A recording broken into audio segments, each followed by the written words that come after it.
Welcome to Motivated to Lead podcast, helping you become a better leader. I'm your host, Mark Cunningham. Hi, everyone. Thanks again for joining us for our podcast this week. My name is Mark Cunningham with SEMA Partners. Each week, we interview leaders and they share lessons learned from their careers. Our goal is to help you become a better leader. This week, we're happy to have join us Dr. Julia Lee Cunningham. She is an associate professor at the University of Michigan's Ross School of Business, and she serves as a faculty co-director for the Center for Positive Organizations. She teaches on courses on leadership, teams, negotiation, and conflict resolution. She was recognized as one of the top 50 undergraduate business professors, and we're looking forward to today's conversation with Julia. Can you give us just a little bit of your story, a little bit of your background, and kind of how you got to the point where you are today as far as Sure. So I'm an associate professor in management and organizations group at the Ross School of Business at the University of Michigan. But as I was telling you before, I was born and raised in South Korea, and I studied international relations and politics at Korea University, thinking that one day maybe I'll become a diplomat. So that was what I was thinking, I guess, when I was in my early 20s. My career took a very different turn once I came to the US in my early 20s. I received 3 degrees from Harvard University, including my PhD in public policy. I specialized in this new burgeoning field of judgment and decision-making, so psychology of decision-making. And I also studied behavior economics. And I have been on the Michigan faculty since 2017. So that's who I am. I'd be happy to talk more about research and teaching, that kind of thing, if you want to know more. Yeah, absolutely. So thinking back, you said you came to the U.S. in your early 20s, and we talked a little bit about that before we got started today. But if you were able to go back, knowing what you know now, and talk to a 22-year-old Julia, what advice would you give her? That's a really good question. And it got me really thinking a lot about what I was like back then. And as I mentioned, I was a political scientist by training, and I thought I would work for the Korean government because I've always been interested in solving like big problems like international conflict. And, growing up in Korea, I have always been concerned about the threats from North Korea, like international security wise, and also in terms of the refugee issues. But in my early 20s, I found myself increasingly dismayed by lots and lots of unsolicited advice I was getting from my peers, from my professors, and the most, common one was that you should not be studying international security because you don't have military background. So just to give you a little bit more context, because of the threat from North Korea, South Korean men all have to serve in the military, like it's a mandatory service. And therefore, what was suggested to me was that there is no real space for women in terms of being an expert on international security issues. And back then, I somewhat naively believed that getting more degrees and credentials from the U.S. academic institutions would somehow compensate for my lack of military experience. And that is how and why I applied for a master's degree at Harvard Kennedy School, which is a school of public policy. Unexpectedly, though, I ended up falling in love with this new field of psychology of decision-making during my time at the Kennedy School. And it was the kind of area that was perfectly designed to address exactly what I've been fascinated with. So I ended up really taking a chance at that and leaving the field that I thought I was married to, right, which was international security. But even later in my 20s, I have also heard similar paternalistic advice from many, many people. Like, I'm just telling you because you probably won't be happy. You just don't seem to be the type who would do well in the business school. It's a tough world out there. And clearly this kind of advice I was getting didn't really prevent me from actually pursuing a career in the business school. But I would tell her, myself in my 20s, that you are actually stronger than what society wants you to believe. So that would be the advice. Yeah. So you've done a lot of research around leadership, Mm-hmm. and we talked when we first met a little bit about that, and definitely would love to get your thoughts. You mentioned that a lot of people are afraid to step into leadership roles, that they have misconceptions around leadership. Talk a little bit about that. I'd love to get your insights and what you've learned around that topic. Sure. So for research, I study the psychology of beliefs and narratives. So what I've been really passionate about in terms of research for all along has been really trying to understand how these stories that people tell themselves shape our objective reality and end up becoming self-fulfilling. So I try to use this like scientific knowledge that we generate in the laboratory and with students to help others develop a healthier narrative about themselves in life and also in their careers. And so when I first started at Michigan, I was a postdoctoral fellow, and I met with Sue Ashford, who you already interviewed. I think your listeners are probably familiar with her as well. And she's an awesome leadership expert and also a wonderful, wonderful human being. And I had this privilege of working with her early in my career. And I also got to work with Laura Sande, who's currently a professor at UNC Chapel Hill. And she just has a brilliant mind and such a beloved professor today.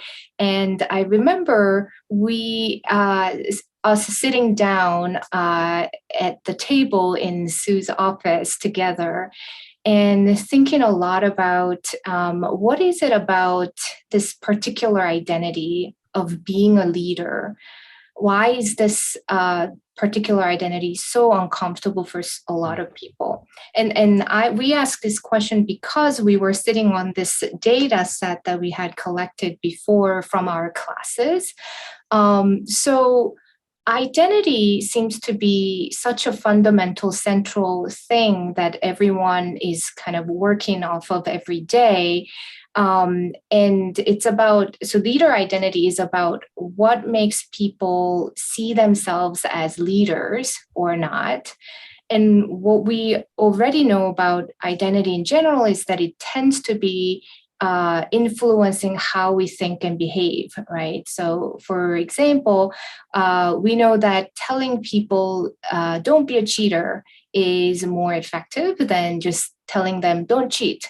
And telling people to be a voter is also more effective in actually getting them to vote than telling people to just vote, please vote. And these are because people have this need to be consistent with your identity or avoid an identity that you don't want to see yourself in. So in the case of cheater, you don't want to associate with it. And then in terms of like voter, you do want to have this identity of voter and being a good citizen and whatnot. So we know that identity is really critical because it has shown to actually influence behaviors. And in the case of leader identity, we have found that it's really an important predictor for people's motivation to lead in a given situation, and also people's willingness to seek out leadership opportunities out there. And we learned that from the data set that I was just mentioning, when we ask, do you think of yourself as a leader, we get very different types of responses. despite the fact that we are in the school system where, we are all telling students that you're the leader tomorrow and today, and you're leaders and the best. And there's this very compelling narrative about how we're educating the next generation of leaders. So I thought this would be a pretty common identity if we asked people or students around us, do you see yourself as a leader?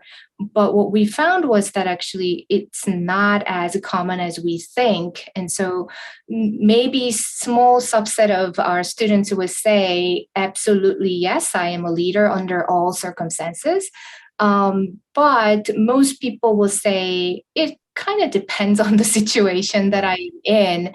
And it also brings up an interesting I think of this as an interesting phenomena, especially because we're kind of moving away from this traditional understanding of leadership, which was defined by where you are in this big organizational chart, right? Like the one who's at the top, and those are usually the ones who are called leaders. But that kind of traditional understanding of leadership is no longer very relevant here, because people often are getting pulled into working in teams that are flat, and there's no designated leader often, and you're being pulled in because you are supposed to solve very important, challenging problems, and everyone has a very specific expertise, and you're supposed to manage that team dynamics.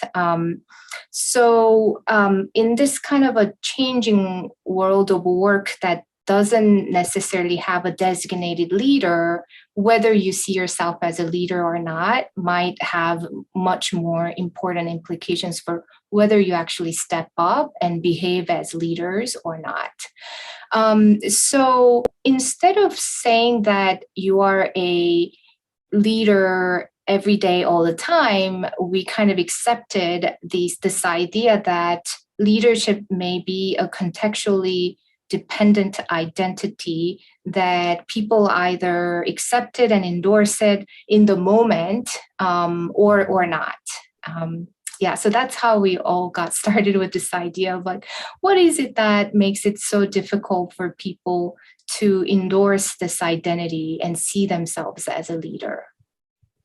So what do you think some of the biggest fears are that you've identified of moving into a leadership position? There's a lot of people you talk to and say, well, I like being a follower. I don't think I'm a leader. I wasn't born to be a leader. What are the fears that keep people from moving into that leadership? Sure. So we actually set out to do a qualitative investigation of this topic, because we didn't really have a very clear idea of where this fear might be coming from. And luckily, we had a qualitative researcher on our team, which is Dr. Laura Sunday. And we ended up identifying 3 types of reputational fears that people seem to have in their mind. So let's say you're going into this kind of a team for the first time, and we typically have this program called Multidisciplinary Action Project for our MBA students and our BBA students. And it's a consulting project, and so the students are put into teams, and they go into companies like Amazon, for instance, and go in and solve a very challenging problem there.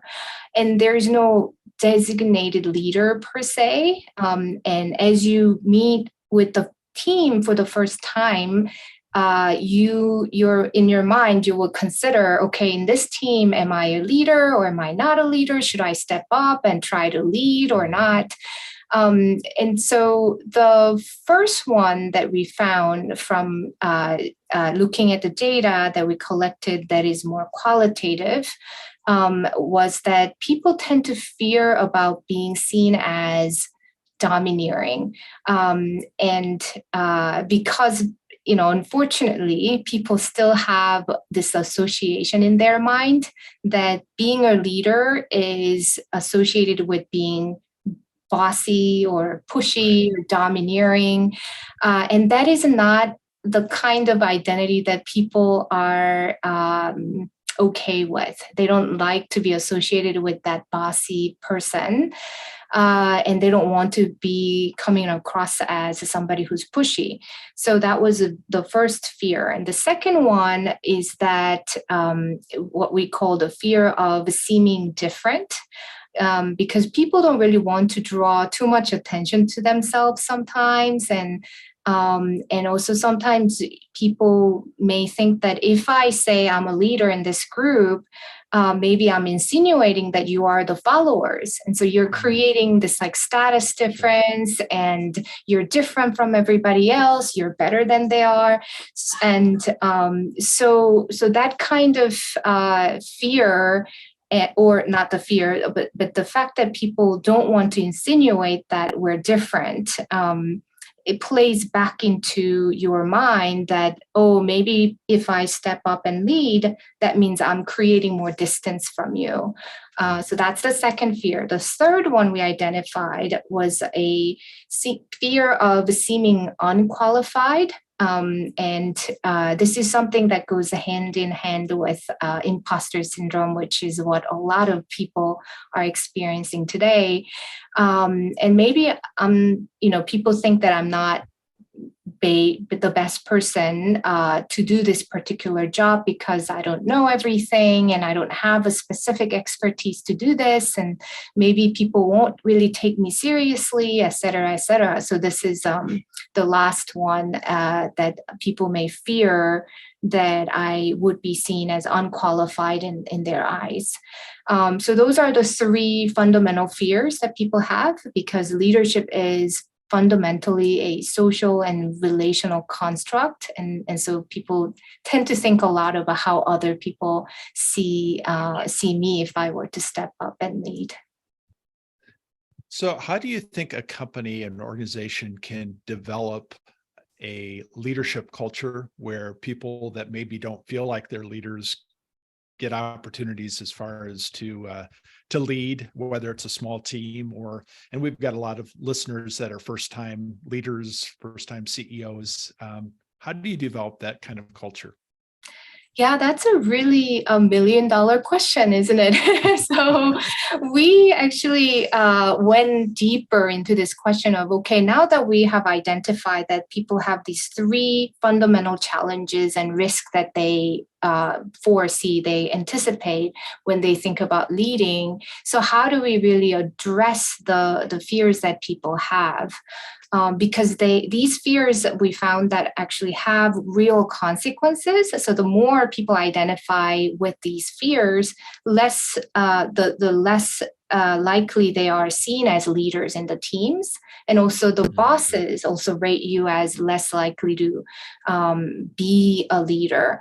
And so we spent a lot of time thinking about what is it that the companies can do or your bosses can do to prevent people from holding on to these fears and forego all these leadership opportunities that they might be given. And so we ran some studies to figure out, are there specific beliefs that we can create more in an organization? And one of them was that this idea that leadership is something that you're born with versus leadership is something that can be developed. It sounds pretty obvious to you or to me that leadership is something that can be developed, because I am in the field of education, and developing people into leaders is something that I am tasked to do.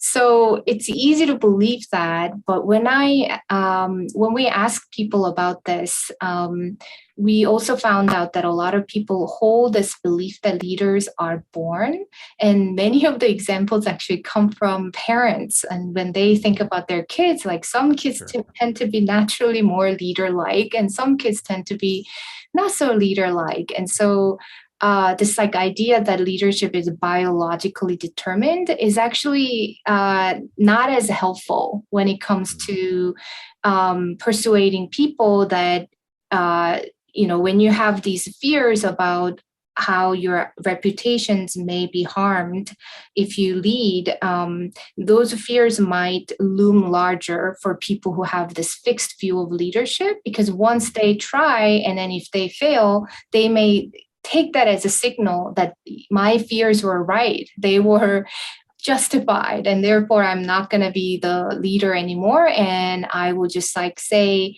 I'm just not the leader type and just move away from the opportunities. And so what we found was that it was really important to tell people that leadership is something that can be developed over time. And so anything that companies can do to bolster that idea would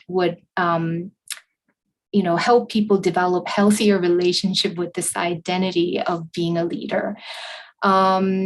So the other thing that I would mention is that managers can also help employees feel more comfortable seeing themselves as leaders, right? You can present leadership opportunities as a little bit less risky and lower stake than this is something that's like lofty, this like a mythical understanding of leadership.